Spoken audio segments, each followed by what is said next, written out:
Zelensky has allies, but Putin has very few of those, which is why he's expanding his search. Next on his radar could be the Taliban, the terrorists/rulers of Afghanistan. Most countries do not recognize their regime, but Moscow could be poised to do it. Why do I say this? Because of three different moves. First, by Russia's Foreign Minister Sergei Lavrov, he called Taliban the real power in Kabul. It sounds a lot like recognition. The second move, an invitation. Russia holds an economic forum in St. Petersburg every year. It is scheduled for the 5th of June. This forum is a key event on Russia's calendar. It brings together public officials, politicians, and business leaders. Guess who's invited this year? The Taliban. And finally, the third move, probably the most important one. Putin could soon delist Taliban as a terror group. Multiple ministries have asked Putin to do this. The final call will be taken by him. And this would be huge. Russia outlawed the Taliban back in 2003. They declared it a terrorist group. Such tags often come with multiple restrictions. You cannot get a visa, you cannot travel to Russia, and you cannot do business. If Putin delists the Taliban, it could open up many opportunities.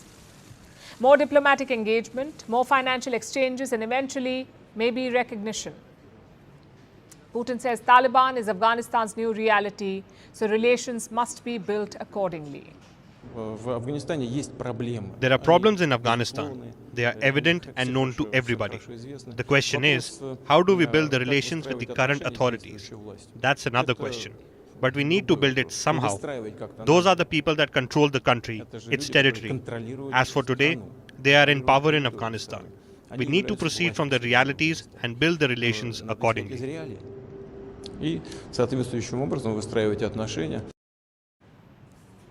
So the message is clear. Russia will work with the Taliban. But why is Putin doing this? First, let's look at the history. Russia and the Taliban have a complicated past. In the days of the Soviet Union, Moscow invaded Afghanistan. It was a bloody occupation. The Soviets lost around 15,000 soldiers. Afghanistan lost 1 million civilians. So eventually, the Afghans fought back. Multiple guerrilla groups began operating in the country. These groups evolved into the Taliban. So technically, they were enemies, the Taliban and Russia. But all that changed in the last decade. Russia was building an anti-West alliance, and the Taliban's ideology matched with that. We saw evidence of that in 2021 when the Taliban took over Kabul. Most embassies shut down, but the Russian embassy did not.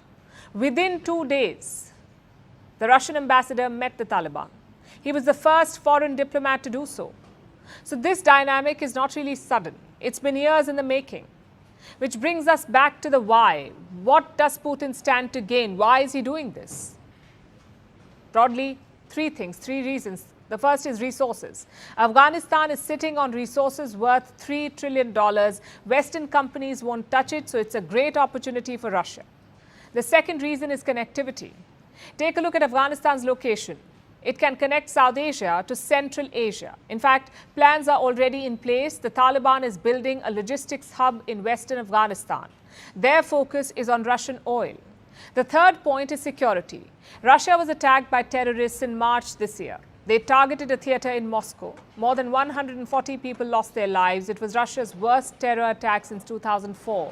And who was behind it? The Islamic State Khorasan province, ISKP.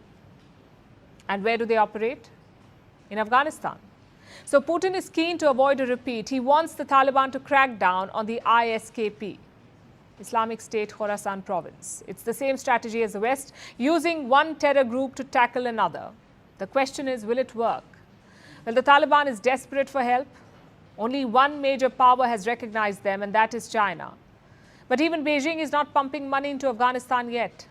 So they need Russia's help, both for money and legitimacy.